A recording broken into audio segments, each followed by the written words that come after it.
Hello दोस्तों, स्वागत आप सबका न्यू वीडियो में माइक्रोसॉफ्ट एक्सेल की। तो आज हम देखने वाले हैं हमारी पावर क्वेरी का आगे का जो भी हमारा ऑप्शंस, आगे के हमारे जो भी ऑप्शंस हैं हम आज उन्हीं को देखने वाले हैं।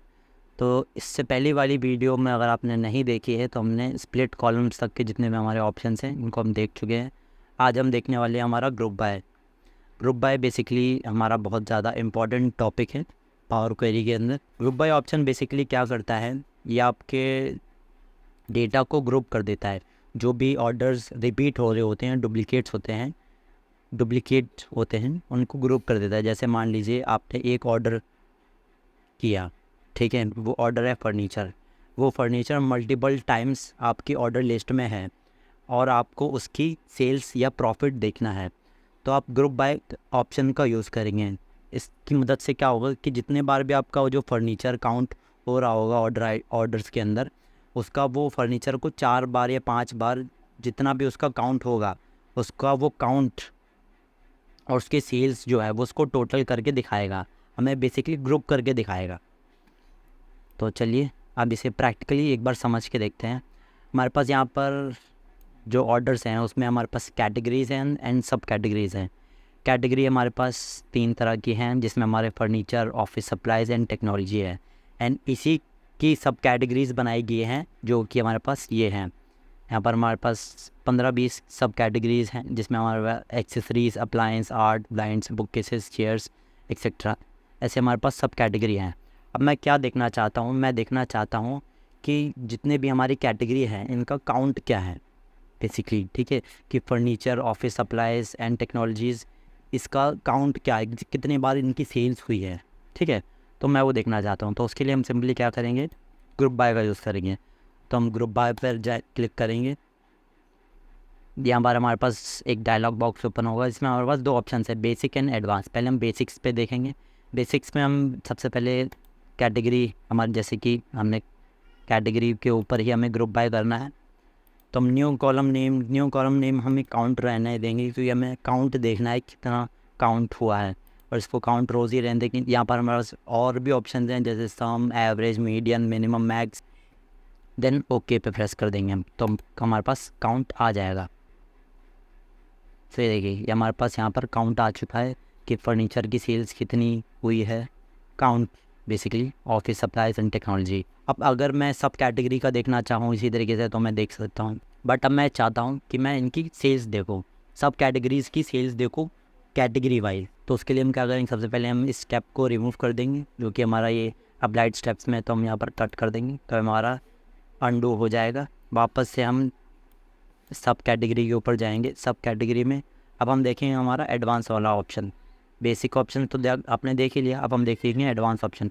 एडवांस ऑप्शन में बेसिकली हम क्या करेंगे, हम 2 कैटेगरीज़ को या फिर 2 कॉलम्स को ग्रुप बाय कर सकते हैं। तो हम एडवांस पर जाएंगे, ठीक है। हम यहाँ पर सबसे पहले हम क्या देखना चाहते हैं, कैटेगरी वाइज सब कैटेगरी का जो हमारी सेल्स है या हमारा प्रॉफिट है, तो वो हम देखना चाहते हैं। देन हमारा एक और ऐड करेंगे ग्रुप, यहाँ पर मैं दूंगा हमारे सब कैटेगरी क्या देखना चाहता हूँ मैं। न्यू कॉलम नेम बेसिकली आप कुछ भी दे सकते हैं, तो मैं यहाँ पर सेल्स देखना चाहता हूँ तो मैं सेल्स ही नाम दे दूँगा। अब ऑपरेशन में हम देखना चाहते हैं सम, जो भी हमारी सेल्स हुई है उसका हम सम देखना चाहते हैं। तो यहाँ पर हमारे पास हमारी रो आईडी में जो भी हमारा कॉलम होगा वो देंगे हम, यहाँ पर हम देंगे अपनी सेल्स। Then okay. अब आप देखिएगा कि हमारी कैटेगरी वाइज हमारी सेल्स निकल के आ जाएगी सब कैटेगरी प्रोडक्ट्स की। तो ये देखिए हमारे पास यहाँ पर सेल्स निकल के आ चुकी है, हमारे कैटेगरी फर्नीचर, ऑफिस सप्लाइज़। अब और ये सब कैटेगरी जितनी भी हमारी डिफरेंट थी, इनको ग्रुप बाय करके एक साथ ला के रख दिया है। अब मान लीजिए मुझे इसी डेटा को अपनी एक्सेल शीट के अंदर लेके जाना है, तो उसके लिए हम सिंपली क्या करेंगे, closed and load state, then close and load. अब ये एज इट इज़ डेटा जो भी हमने वहाँ पर क्वेरीज जो भी हमने स्टेप्स फंक्शंस का यूज़ किया है वो डेटा एज इट इज़ यहाँ पर आ जाएगा। ये देखिए ये डेटा हमारे पास यहाँ पर आ चुका है।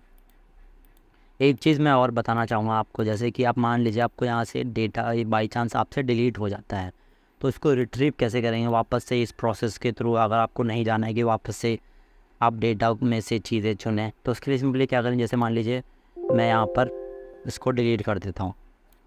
मैंने डिलीट किया तो मैं यहाँ पर आपसे ये माइक्रोसॉफ्ट ऑप्शन पूछेगा था, यहाँ पे लिखा हुआ है the range you deleted is associated with the query that retrieve data from external source. मतलब कि जो आपने ये जो रेंज डिलीट की है ये आपकी क्वेरी से कनेक्टेड है, जो भी एक्सटर्नल सोर्स है, ये जो दूसरी शीट है जो सुपर डेटा है उससे कनेक्टेड है, ठीक है। Do you want to delete the query in addition to range. अगर आप क्वेरी डिलीट करना चाहते तो यहाँ पर यस कर दिए, तो आपको वापस से वो प्रोसेस दोबारा करना पड़ेगा। If you click no the query will retrieve new data to worksheet to next time the query refresh. और आपको डिलीट नहीं करना है, क्वेरी को डिलीट नहीं करना है, आपको एज इट इज़ ये वैसे ही चाहिए। अगर आपको गलती से डिलीट हो गया है तो आप इसको सिंपली यहाँ पर नो कर दीजिए, और जब भी आप इसको रिफ़्रेश करेंगे तो आपके पास वापस से ही एज इट इज़ डेटा जो भी आपने अभी क्वेरी को यूज़ करके निकाला है वापस एज इट इज़ आ जाएगा। तो आप यहाँ पर नो करेंगे, यस नहीं करना कभी भी। जैसे मान लिया डिलीट हो चुका है, अब यहाँ पर हम अपने टेबल डिज़ाइन में जाएंगे, यहाँ पर हमारे पास रिफ़्रेश है, रिफ़्रेश ऑल कर देंगे तो ये देखिए वापस से जो भी हमारा कनेक्शंस बने हुए थे क्वेरी के थ्रू, हमारा डेटा वापस से आ चुका है।